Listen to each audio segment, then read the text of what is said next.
Murakoze. Muzao tugeze torero ry'Imana. Unajua mahali tunafika kanisa la Bwana? Muzao tugeze mu kwego. Unajua kwamba tunafikia kiwango Aba n'abakobwa n'abahungu, wasichana, vijana na wavulana ari mu gukora ubukwe butaraba, wanatengana kabla harusi ifanyike. Usiko divorce iri mu kuba inkwa zarakwaye vitasiha, wanatengana kabla harusi ifanyike. Urumva aho tugeze torero ry'Imana. Kanisa la Mungu tunafika wapi? Hanga bakora divorce, bamwe babarizwa mu kiyumbe, abandi babarizwa muri korali. Na hawa kutengana, wengine ni waimbaji, wengine ni waombezi. Murewe aho abayumbe bageze bagonganira n'abapasiteri. Jaribu kuangalia mahali waombezi wanagongana na mapastors. Ko tugira ikibazo ariko ntacho Biblia itasi. Tuko na shida, lakini Biblia inaongea kila jambo. Tugira gusukundu zatunaniye. Tumeshindwa. Ariko mu bintu neza Paulo yarashatse kubwira Timotheo cyambe. Kwa mambo Paulo ameambia Timotheo, na akavuyo kubuhanuzi bwari bwaje kwishi buturutse mu banyamase. Ni makelele ya unabii kutoka kwa waombezi. Alafu wa mwisho imeingia kwa mji wa Kitengela. Mambo ya kushindana, hakuna Mungu ndani.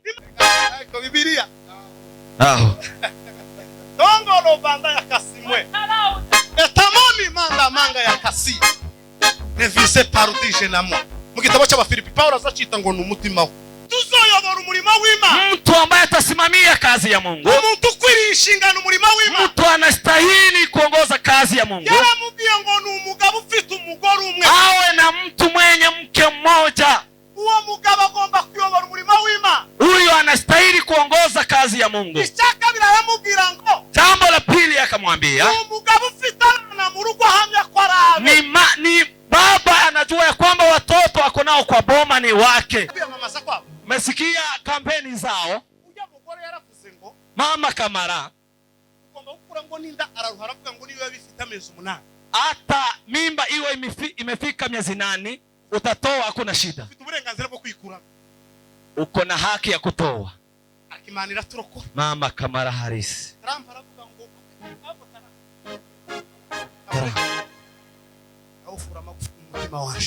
Jambo la tatu, asiwe mzee mzinifu mwenye kuingilia boma za wenyewe. Asiwe mzee wa kutembea kiolela. Ya tusaidie kusoma Gitabo cy'Ivyahishuriwe Yohana. Ufunuo wa Yohana. Jambo limaze imisi mu mutima wanje. Neno nimelifikiria kwa muda wa kutosha. Bado tutarudilia neno hilo. Tuganira umwanya muto n'icari. Alafu tuzungumze kwa muda mfupi na tuketi. Ivyahishuriwe Yohana ibice 22. Ufunuo wa Yohana 22. Gitabo cya nyuma giheka. Ndio kitabu cha mwisho kwa Biblia. Ni nacho gice cya nyuma giheka. Na ni sura ya mwisho. Guhera ku murongo wa 10. Kuanzia kwa mlango wa 10. Bashitsa ku murongo wa 12. Hadi mlango wa 12. Kandi ni haba umuntu ufite Biblia ijambo ry'Imana. Tuko nazo. Aze kuturebera kuko naho ndi busome honyine ndahandi ndi busome. Kama uko na Biblia neno la Mungu na wewe utaendelea kusoma. Hakuna mahali pengine tutasoma. 22 mlango wa ngapi? 22 22 murongo wa 10. Biblia yera iravuga ngo kandi arambwira ati amagambo y'ubuhanuzi bw'iki gitabo, amagambo y'ubuhanuzi bw'iki gitabo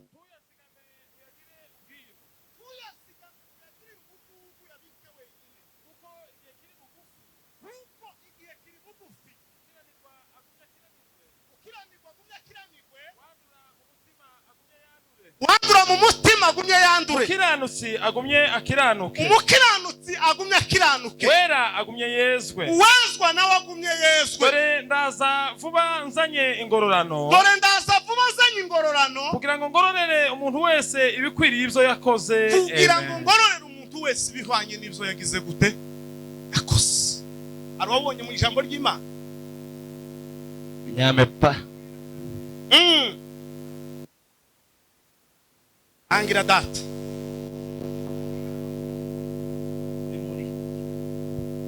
Hanyuma arambwira ati ubuhanuzi buri muri iki gitabo, ubuhanuzi buri muri kino gitabo ntubugira ibanga, kuko igihe ibyo byose byagenewe, kuko igihe bino bintu biri mu gitabo byagenewe cyegereje, kiregereje. inkozi y'ibibi yose Inkozi y'ibibi yose nigumye ikora ibibi, nigumye ikora ibibi, n'uwanduye umutima n'uwanduye umutima agumye yandure, agumye yandure, naho intungane intungane nayo igumye ikore ibitunganye, igumye ikora ibitunganye, n'umuziranenge umuziranenge agumye abe umuziranenge. agumye aba umuziranenge. Yesu aravuga ati, Yesu aravuga ati, dore ngiye kuza yapiga hodi kwangu bidatinze, bidatinze, zanye ibihembo zanye ibihembo kugira ngo mpembe kugira ngo mpembe umuntu wese bikwiranye n'ibyo azaba umuntu yarakoze. wese bikwiranye n'ibyo Amen. azaba yarakoze. Samahani nisome kwa Kiswahili, nimesikia neno tamu hapa. Asante sana. Mlango wa 11 peke yake.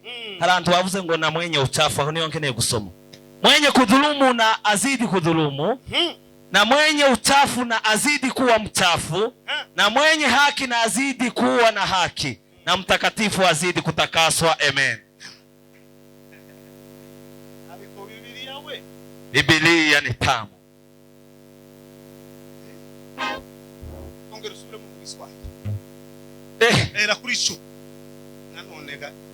Basi tusome mlango wa 10. Akaniambia usiswa. Amen.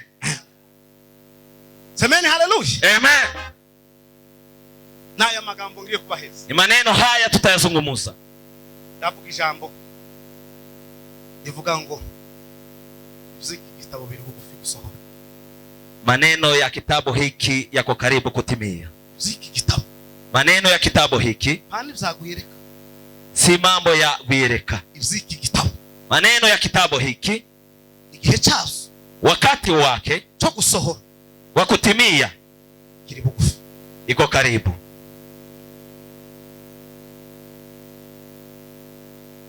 Moize yatuganiriye amagambo meza. Ndugu Moses amezungumza maneno mazuri. Yavuze Timotheo, akasema Timotheo, avuga urwandiko rwa mbere, urwandiko rwa kabiri, amesema waraka wa kwanza hadi wa pili.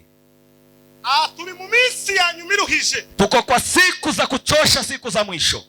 Paulo yanditse inzandiko nyinshi. Paulo amenakiri waraka tofauti, ariko agira inzandiko zitatu z'ingenzi ku itorero n'abayoboye itorero, lakini ako na waraka 3 zenye maana kuliko zingine kwa watu wenye kanisa na wa viongozi wa kanisa. Urwandiko rwa Timotheo wa mbere, waraka wa Timotheo wa kwanza yagwandikiye Roma, ameiandika akiwa Rumi. Akurikizaho Tito, baada akaendelea na Tito, abona kujaho Timotheo wa kabiri, baadaye akaandikia Timotheo wa pili. Izo nzandiko kwa ari zitatu, nyaraka hizo 3 yazandikiye kanisa, ameziandikia kanisa, yandikira n'abashumba b'ikanisa, kaandikia wachungaji wa kanisa, yandikiye abantu ko bazahabwa inshingano, akawaambia kwamba mtapewa majukumu, amubwira n'abari bagomba guheza na wale ambao wataweka wakfu kwa majukumu hayo, amwereka abantu bagomba kuyobora umurimo abaribo, na kumuonyesha viongozi wa kanisa watakuwa ni watu gani. ntabwo kuba wambaye neza, si kuvaa vizuri haijatosha, no kubutunze byinshi, na kuwa na mali mingi haijatosha, kwitonda cyane mu bantu, kuwa mnyenyekevu haijatosha, ari impano yo kuyobora umurimo, si karama ya kuongoza kanisa. Amen, hallelujah. Amen.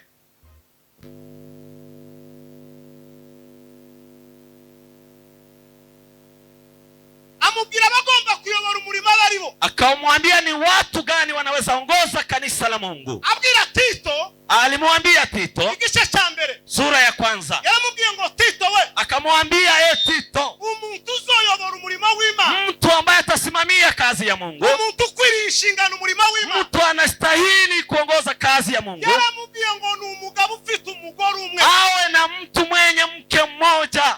uwo mugabo agomba kuyobora umurimo w'Imana, huyo anastahili kuongoza kazi ya Mungu. icyaka biramubwira ngo, jambo la pili akamwambia, umugabo ufite abana mu rugo ahamya ko arabe, ni baba anajua ya kwamba watoto wako nao kwa boma ni wake. ntabwo ari komantere biri muri Biblia, si comment za Biblia, inapatikana kwa Biblia ndani.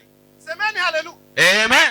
Abana ahamya ko arabe, watoto ambao wanajua ni wake. icya gatatu, jambo la 3, ngo azaba ari umugabo udahegeta winjira mu mazu y'abantu, asiwe mzee mzinifu mwenye kuingilia boma za wenyewe, ari umugabo utapfa kugenda hivi hivi, asiye mzee wa kutembea kiolela. aramubwira ngo, akamwambia hivi, ngo azoba ari umwizerwa watuye, awe mwaminifu mahali anaishi, izo. Kama hujajaza shuruti hizo, si vema kuongoza kazi ya Mungu. Ifaranga zo guheza iyo mirimo, Pesa zinaweza fanya upate kazi hii. no kuvugwa neza mu bandi zo guheza umurimo. Kuongelelewa vizuri unaweza pata kazi. Ariko wowe kwemerwa mu isi mu ijuru utemerwa. Unaweza kubaliwa huku duniani lakini bado mbinguni hazikujui. Wowe kwemerwa mu isi mu ijuru utemerwa. Unaweza kubaliwa huku duniani na mbinguni hazikutambui. Ahora arimo arabwira Apele, Paulo akiambia Apele, arimo amubwira imirimo Priskila na Akwila bamukoreye. alimwambia kazi za Priskila na Akwila. Aramubwira ngo ntayirize Priskila na Akwila. Akamwambia basi msalimu Priskila na Akwila bemewe gucibwa igihanga ambao wamekubaliwa kukatwa kichwa kwa sababu yangu mimi. Aramubwira ngo atashe imva zabo. Alikuwa akiwaambia salimu hata makaburi zao. Haleluya.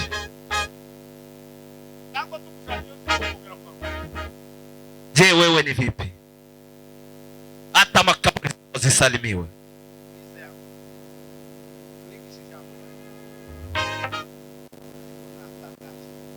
Nimeshangaa.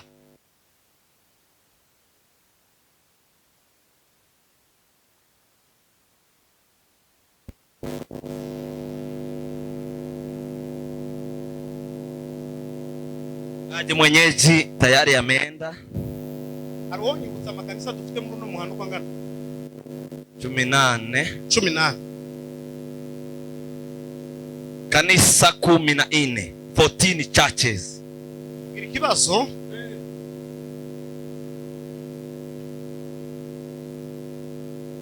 semeni haleluya. Haleluya. Tugira ikibazo, tuko na shida. Yohana yarabivuze amatorero 7 Laodikia. Yohana ameyataja kanisa 7 za Laodikia. Usoma makuru yayo mapakwasi. Soma habari za parokia. Numara usome ni paruwase y'Efeso ariyo Paulo ashaka kugira ko kumutima. Utasoma na parokia hii ya Efeso ambayo Paulo ameiweka kwa kiini cha moyo wake. Mwewe aho abayumbe bageze bagonganira n'abapasiteri. Jaribu kuangalia mahali waombezi wanagongana na mapastors. Tugira ikibazo ariko ntacho Biblia itasi. Tuko na shida lakini Biblia inaongea kila jambo. Tugira gusukundu zatunaniye. Tumeshindwa. Ariko mu bintu neza Paulo yarashatse kugira Timotheo cyambe. Kwa mambo Paulo ameambia Timotheo. Na akavuyo kubuhanuzi bwari bwaje kwishi buturutse mu banyabasenge. Ni makelele ya unabii kutoka kwa waombezi.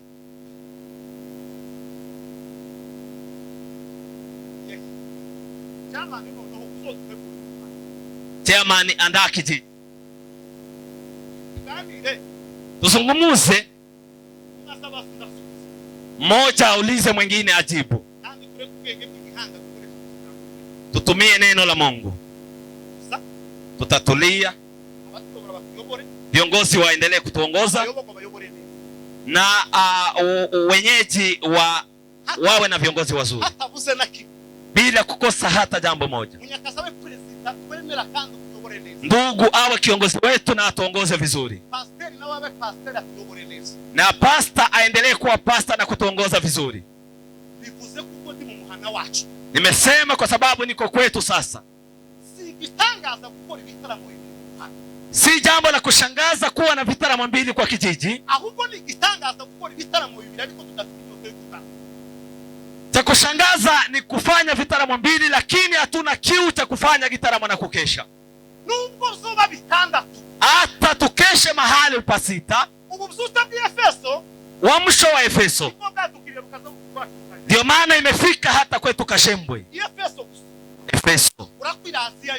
Ikaingia Asia mzima. Mathayo labda amefika kwenu na kwetu. Alikuwa karibu hapa Ethiopia ni karibu. Ni hapa karibu. Uamsho ikapata wazee huko kwa vijiji. Sisi hatuna shida kama hiyo. Tuko na shida ya kufanya vitaramo mingi lakini kusudi si kumuona Mungu na kuwa na kiu. Hata tufanye vitaramo 8 za kupigana.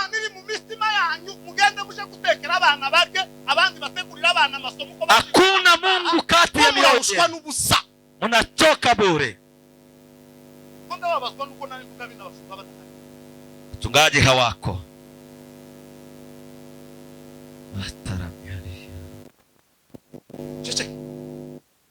Semeni haleluya. Amen.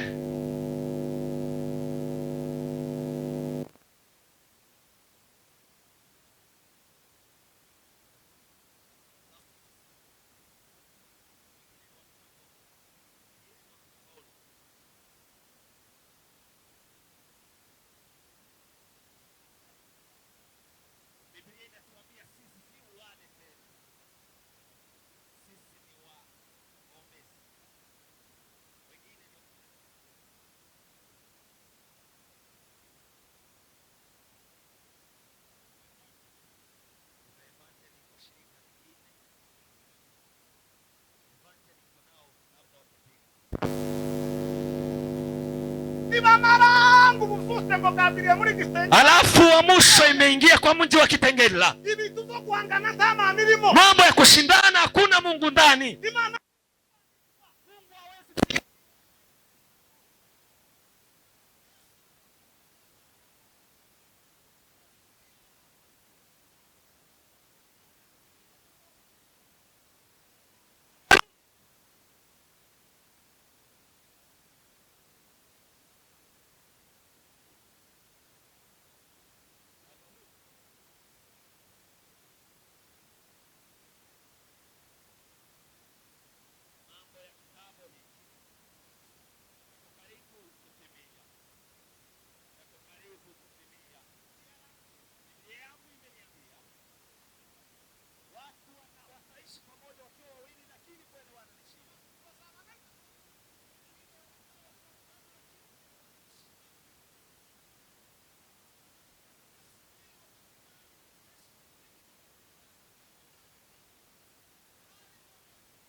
Mambo ya kitabu hiki yako karibu kutimia. Watu wataongea Mungu lakini sura yao inamkana Mungu. Tutaifanya ibada lakini si ibada. Watu wanaelekea kanisani lakini hatuelekei huko. Siku za mwisho zimekaribia. Iminsi y'imperuka irageze. Wezwa yezwe. Yule wa kutakaswa na atakaswe. Wandura nawe yandure. Kuchafuka endelee kuchafuka. Avuze ngukiranirwa. Yule wa kudhihakiwa. Bwana sifiwe sana. Haleluya. Mondora ndaza vuba. Niko karibu kukuja. Ndivoza nyingororano. Naja upesi nikiwa na zawadi. Samani haleluya. Haleluya. Arikituma ko mrangi mfaye. Konda shaka ko gutera intambwe kavukongeranye. Amen haleluya. Haleluya. Akasekurugiwe ndakomanga. Akanumva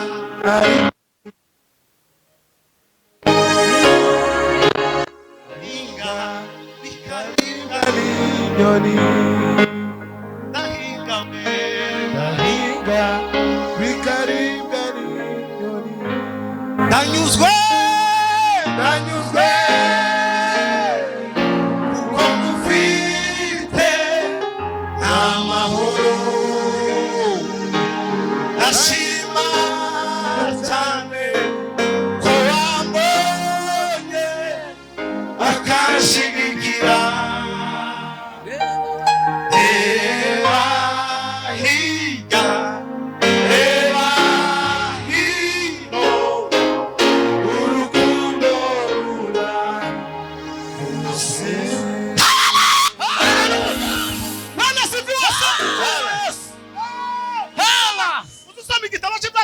n'intumwa. Unasoma kitabu cha Matendo ya Mitume. Yesu Kristo ngamaze gusezera intumwa ze. Yesu Kristo akiwaaga wanafunzi wake, ngo mbasize ku isi. akawaambia na watu duniani, nimujane ubutumwa bwiza. mwende na injili ya Bwana. Ariko arababwira ngo ku isi, lakini duniani muzohababarizwa, mutateseka, mutakubitwa, mutapigwa, muzababazwa, mutateseka, muzabaho nabi, mutaishi maisha mabaya, muzafungwa, mutafungwa, ariko mwamuvuga ubutumwa bwiza. lakini mkitangaza injili ya Bwana.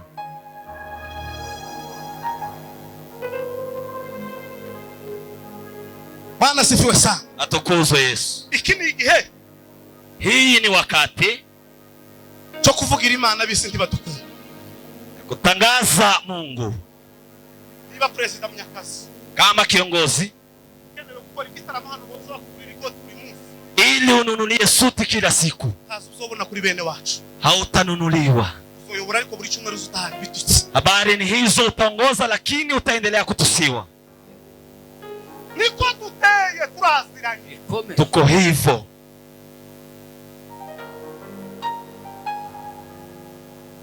Nicyo kwanga umuntu ukora neza muri twebwe turamwa. Sisi tunachukia yule anafanya vizuri. Abo gufata umuntu wakoze neza ngo tumushigikire, abandi bazabarara ijoro. Badala ya kumchukua mtu amefanya vizuri tumuunge mkono, wengine wanakesha ili wampiganishe. Nicyo kwanga. Hiyo ndio shida na kile ndicho tunakataa. Kwanga ubumwe, twanga ubumwe. Sisi hatupendi umoja. Yesu yarababwiye ngo, Yesu akawaambia Munsi wa Pentecoste usohoye, siku ya Pentekoste ilipotimia, ngo bose bari hamwe, wote walikuwa mahali mu pamoja mwanya umwe, kwa wakati mmoja, bahuje umutima, wakiwa na moyo mmoja. ukora muri Gitengera, Huwezi ukafanya jambo imitima Kitengela, yacu ata. bado mioyo yetu inatawanyika. Tulize ngo tuve hano. Tunasubiri tutoke hapo. Amakuru ya Shalom arahura naye. Hapo habari tutapatana na habari nyingi huko hivi. Tuanze. Moto imewaka, huku imewaka, lakini tukifika hivi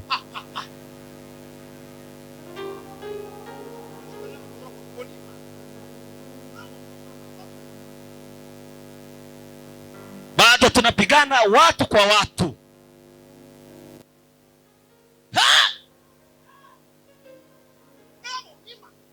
Umeona Mungu?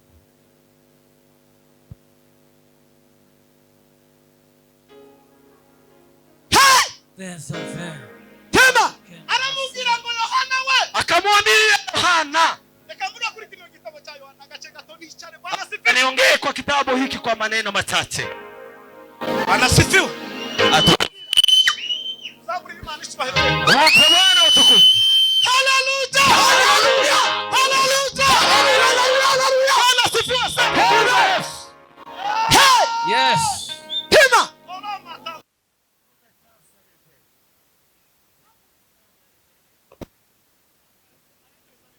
uvumilie kwa miezi 2. Wiki hii ndio niko Kitengela.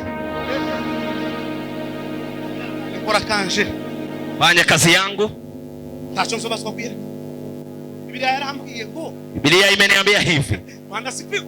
Atukuzwe. Soma kitabu cha Ezekiel munsi. Soma kitabu cha Ezekieli wakati Roho Mtakatifu ameshuka kwa. Aramubwira ngo Ezekiel, akamwambia Ezekieli, genda ubwire ubwoko bw'Isiraheli, nenda ukaambie taifa la Israeli, ubabwire ngo ukora icyaha, uwaambie kwamba yule anafanya dhambi atakufa, ngo ukora icyaha azafa, yule anatenda dhambi atakufa, kandi mbona amara gupfa akifariki ngo umuntu utazoba baramubwiye ko icyaha ari kibi, yule ambaye hakumwambia kwamba dhambi ni mbaya ngo azozira amaraso ye, ataulizwa damu yake, ngo ariko nafa baramuburiye. lakini akikufa akisikia neno lako.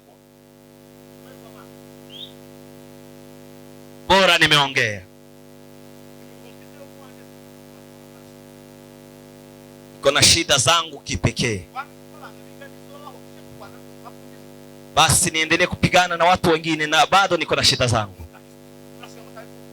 Usipookoka utaulizwa wewe peke yako. Iki gitabo Yohana, Kitabu hiki Yohana, iki gitabo ni cyiza, kitabu hiki ni kizuri, iki gitabo ni cyiza, kitabu hiki ni kizuri. urwandiko rwa Yohana, Waraka huu ni mzuri sana, niko rugira itandukaniro y'izindi ni zandiko, tofauti na nyaraka zingine, rugira tofauti yago, ni tofauti na nyaraka zingine tunazijua. kugira umwandiko wako udasanizi Imeandikwa tofauti na nyaraka zingine. kogendera karorero kuri Pahoro. Wana kielelezo ni kwa kina Paulo. Paulo yageze yandika inzandiko. Paulo alikuwa akiandika nyaraka. Akandika inzandiko yarageze igitengera. Yeye alikuwa labda amefika Kitengela. Gacha yagera Kasarani. Akifika Kasarani akandikira ngo bakundwa b'Igitenge. Sasa anaandikia wapendo wa Kitengela. Ndabatayije munda muri sitorero ryo kwa Gasita. Salimia kanisa la kina Gasita, parokia ya Gasita. Bwana sifiwe. Amen. Ariko Paulo yageze avuga neza. Paulo ni mbere foipi. Ilikuwa ikiongozwa na Dickons sitorero ry'Ikenkayo. Kenkai. Hari hayoboye umudiakoni witwa Foipi. Kulikuwa kiongozi alikuwa Dickons Foipi. Wakatumwa wakina Timotheo. Arababwira ngo ni mugende. Na kuwaambia nendeni. Amwandikira urwandiko. Akawaandikia waraka. Aramubwira ngo uzobafate neza nkuko uzumfata. Wachukue vizuri kama vile unanifanyia mimi. Ngo habe no kubaherekeza. Hata kusindikiza. Sadaka bazotanga uzoyibaheyo. Sadaka watatoa wapee yote. Kwa Biblia. Aho. Tongolo banda ya kasimwe. Etamoni manga ya kasi. Devise parudije na moi. Mu gitabo cy'Abafilipi Paulo azacita ngo n'umutima we. Kitabu cha Wafilipi ni moyo wa Paulo. Umutima we. Moyo wa Paulo. Epafrodite Dickons mwaminifu. Shauti haleluya. Turakwakira. Umva Biblia izi kuryohera. Biblia ni tamu kwako kwa kiwango gani? Yonganya na chipusi. Niyo zambona abana isishira bakamba bagwanira gachipusi kangana. Biblia kwako ni kama chips. Kintu kigira utamu. Hakuna jambo lingine tamu kama neno la Mungu. Yohana avuga amagambo ari kukava kipatimo. Yohana akasema maneno haya akiwa kwa kisiwa cha Patmos. Umuka na magambo yaturutse mu ijuru. Ni maneno toka mbinguni. N'ubuhanuzi bwavuye mu ijuru. Ni unabii toka mbinguni. Umuntu arasabira Yohana. Mtu akamwambia Yohana, aramubwira ngo humura amaso urebe. Fungua macho na kutazama. Ufungure na matwi wumve. Na ufungue masikio na kusikia. Bigiye kukubwira. Mambo haya nataka kukuambia. Tukabigira ubwiru. Usiyafanye siri. Aya magambo ngo waye sayibanga. Maneno haya si ya siri. Waye no magambo nguzayageze umuhana wa Kitengera. Nimekupea maneno haya ili uyatangazie wenyeji wa Kitengera. Amubwira ijambo rikomeye. Akamwambia neno la kushangaza. Aramubwira ngo ijambo rizakino gitabo bigiye gusohora. Mambo ya kitabu hiki yako karibu kutimia. Izakino gitabo bigiye gusohora. Mambo ya kitabu hiki yako karibu kutimia. Aramubwira ngo ubwira abantu ngo. Akamwambia tangazia watu hivi. Uwezwa yule wa kutakaswa endelee kutakaswa. Yandure. Yule wa kutafuka endelee kutafuka. Ukiranirwa ngo akiranirwe. Yule wa kuziakiwa endelee kuziakiwa. Ukiranuka nawe ngo akiranuke. Amani yake endelee kuonye. Haleluya.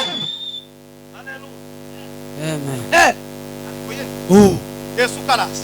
Yesu ako karibu kukuja. Piga hodi kwangu mgeni afika. Tuangasha.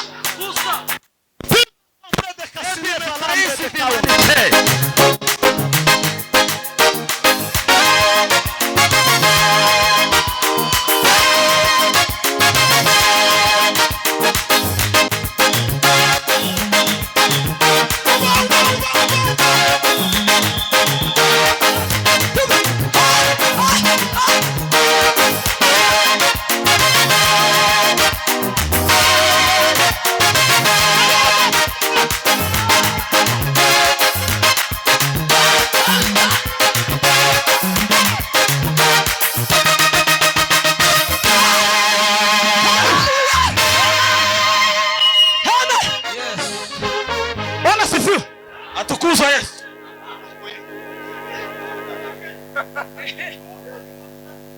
Yesu wagire guteyo. Yesu. Yes.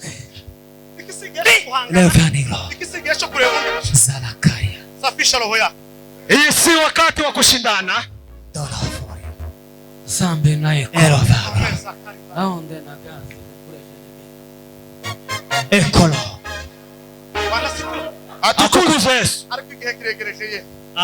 Bamwe bati twihishe we. Dushaka twisha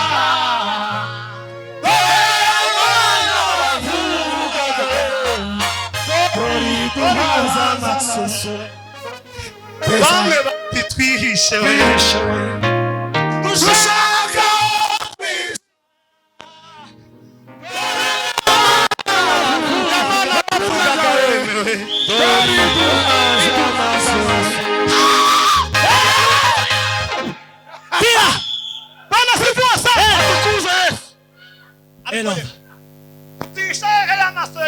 Takimbia, tutajificha wapi? Macho ya Bwana, macho ya Bwana yaona po.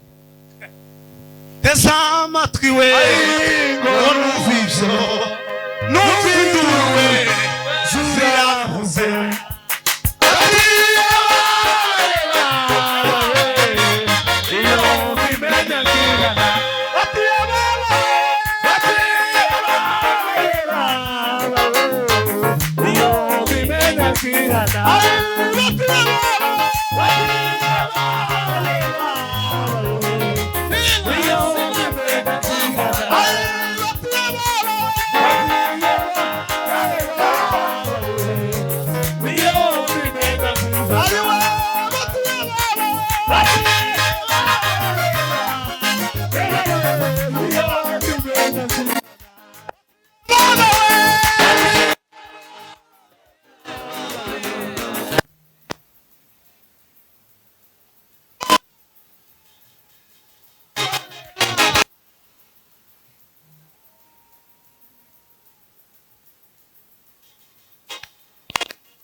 kikumana umufuka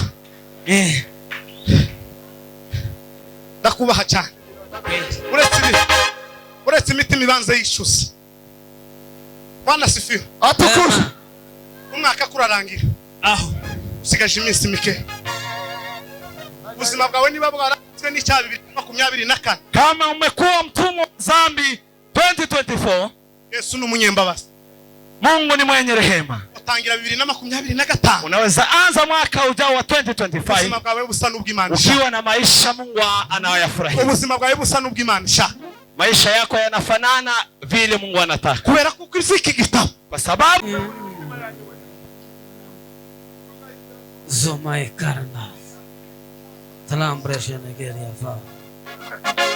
Bwana sifiwe. haleluya.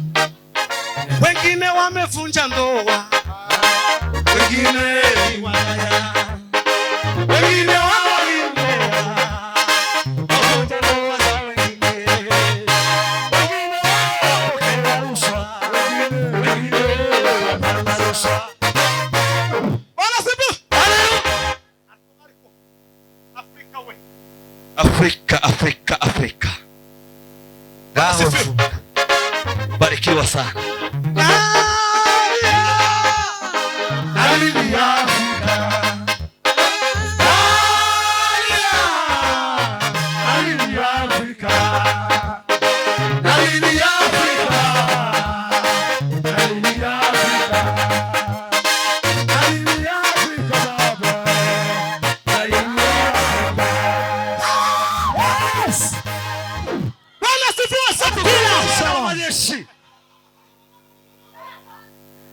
Metalagro. Imbaraga zirejuru. Mungu atukuzwe. Nuko ndumva umutima wawe umbwira. Imbaraga. Unashaka bakinga imiryango umuntu avemo hano yakisha. Wengine bavunja ndoa. Wengine ni walevi.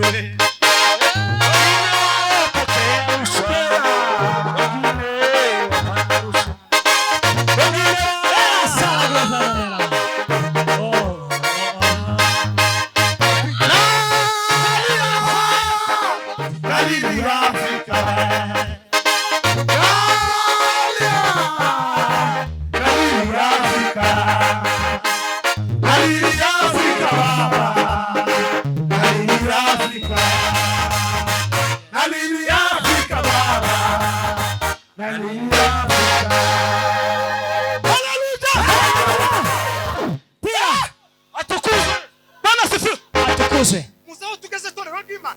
Unajua mahali tunafika kanisa la Bwana? Muzao tugeze mu rwego. Unajua ya kwamba tunafikia kiwango Abana n'abakobwa n'abahungu. wasichana, vijana na wavulana Ari mu gukora divorce ubukwe butaraba. wanatengana kabla harusi ifanyike. Usiko divorce iri mu kuba inkwa zarakwaye vitasi hari ubukwe butarabikaba. Wanatengana kabla harusi ifanyike.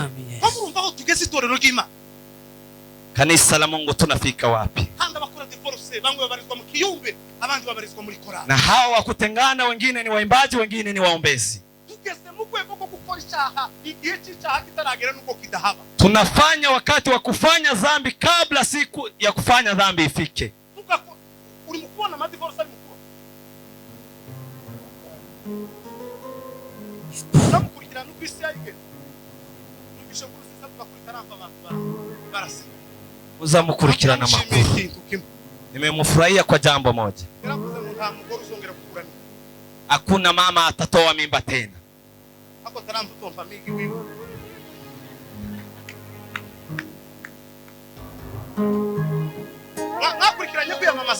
Mesikia kampeni zao. Mama Kamara hata mimba iwe imefika miezi 8 utatoa, hakuna shida. Uko na haki ya kutoa. Mama Kamara Harris.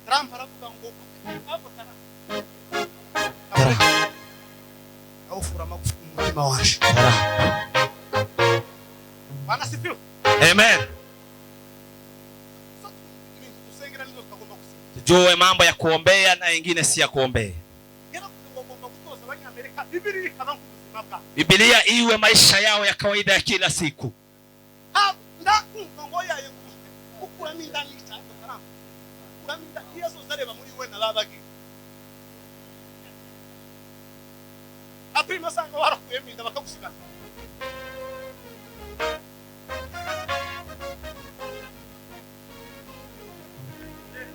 Nyakati tandanos. Trump ali muri network. Trump ako na connection nzuri.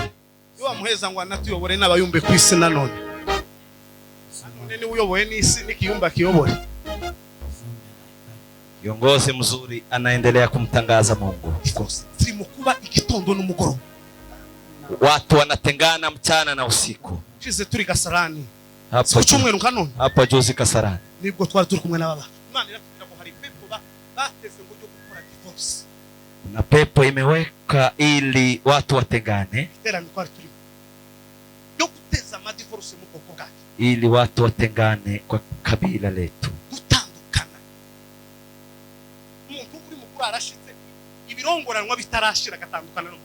Bado chakula yenye umemletea akiwa amefika kwa boma haijaisha, lakini wanatengana. Agatandukana n'umugabo isi yashize. Anaachana. Abagabo bari kwa. Siku hizi wazee ndio wanatoka kwa boma wanawacha wa mama. Jambo la kushangaza.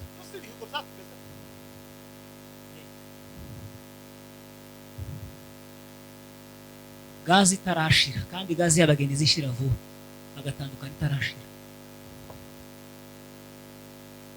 Gazi ya kwanza ikiwa bado haijachapa, watu wanaachana. Eme narambiranye. Bwana sifiwe. Tugeze ko tudateje gahinda n'umwabo. Abantu bosengera indo babashumba bosengera indo wa. Igihe kitaragera cyo kuja gusura indo bagasanga yatandukanye. Mchungaji wamebariki ndoa, lakini kabla kuitembelea bado tayari wameachana. Imana iratubwira ngo nuwo musi bazanye wishiye mu bwoko bwo gusambura abantu ingo za. Ni pepo la kuachanisha watu. Watu wasipokuwa pamoja na kuomba haliwezi likaisha. Matengano yakiwa bado yako hivi ni vigumu. Lakini yote tunayafanya, uzaza ndagitinza. Mungu ako karibu kurudi. Yavuze ijambo ryiza Yohana. Yohana amesema neno nzuri. Aravuga ngo nzobashe guhemba umuntu wese. Nitamlipa mtu ibikwiranye nizo yagize kulingana na kazi amezifanya. N'ivyo yakoze. na kazi amezifanya, nizo yakoze, kulingana na kazi umezifanya, nizo wakoze uri wenyine, kile umekifanya ukiwa kwa uficho. wa mugabo we izo uzikorera umugore wawe bitari Yale unafanyia mke wako ambayo si mazuri, uzohembwa imirimo mibi. utalipwa kwa kazi hizo mbaya. Nawe wa mugore w'izo ukorera umugabo wawe bitari zo, Na wewe mama, kile unafanyia mzee wako ambacho si kizuri, nawe uzohembwa imirimo isa na yayo. hivyo hivyo utalipwa. Nta muntu uzohembwa icyiza atarakoze. Huwezi lipwa mambo mazuri na umefanya mabaya kwako. Birazwi mu ijuru, Mbinguni zinayajua, birazwi mu ijuru. mbinguni zinayajua Izo ukora zose, yale yote unayafanya. ariko mbibwira umugore ejo bundi, Niambia bibi, kana kagakobwa kari mu rugo karadufasha imirimo, namubwira ngo uyu mwana w'umukobwa huyu msichana natakubera igipimo zo kwishiza mu ijuru cyangwa muri asipokuwa jaribu kwako atakuingiza mbinguni. Mambo yako hiyo. nawe wamupangayo ugira mu wawe, Na wewe huyo mtu unakaa naye kwako, asipo kusindikiza na kwenda mbinguni, uzoyoba. utakosa njia.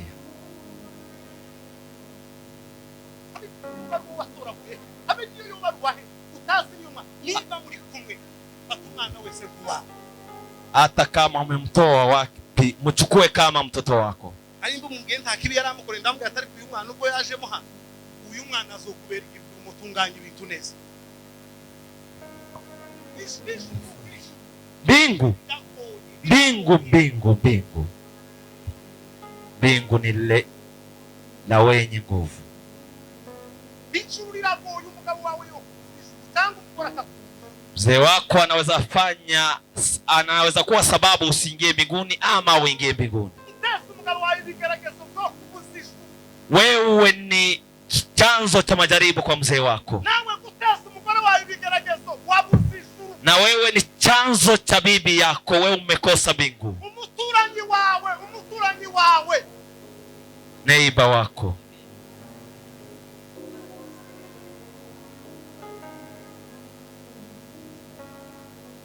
gasosha. basi natamatisha. Igihe kiri bugufi, Wakati iko karibu kufika, uzaza ntagitinze. yule anakuja ako karibu. Kamera y'Imana, Kamera za Mungu izireba hahandi twebwe twiherereye tuzi ko ntawa zinatuangalia hata tukiwa kwa uficho. amakuru ye hahandi Habari za huko mbali, irayagira. kamera za mbingu zinayaona. Amagambo twavugiye harya hihi, Maneno tumeyasema tukiwa kwa uficho, irayagira. mbingu zinayajua. Bijya twakoze mu kajoro abandi twigira ngo ntibaba, Yale tumeyafanya kwa usiku bila kuona, kamera izibona mu ijoro. kuna kamera zinatazama. Wa munsi imvura iri kugwa, Hata iwe kwa mvua na giza mingi, twigira ngo ntawabibonye. tukifikiria kwamba hakuna yule ametuona. Hari umugabo udatinya imvura, Kuna mzee hawezi ogopa mvua. yabigezeho yarabibonye. Kamera za Mungu zimekuona. Ziki gitabo Mambo ya kitabu hiki biri bugufi gusohora. yako karibu kutimia. Wezwa ni Yesu, Yule wa kutakasa atakaswe, kiranuka na kiranu, mwenye haki aendelee kuwa mwenye haki, wanduye ni yandi mchafu aendelee kuwa mchafu. kuko nguri ya karaza Peloge. kandi azoza guhemba Ako karibu kukuja umuntu kulipa wese kulingana ibikwiranye na kile umekifanya, n'ivyo yakoze. kulingana na kile umekifanya. Ubarikiwe, ndabakunda cyane.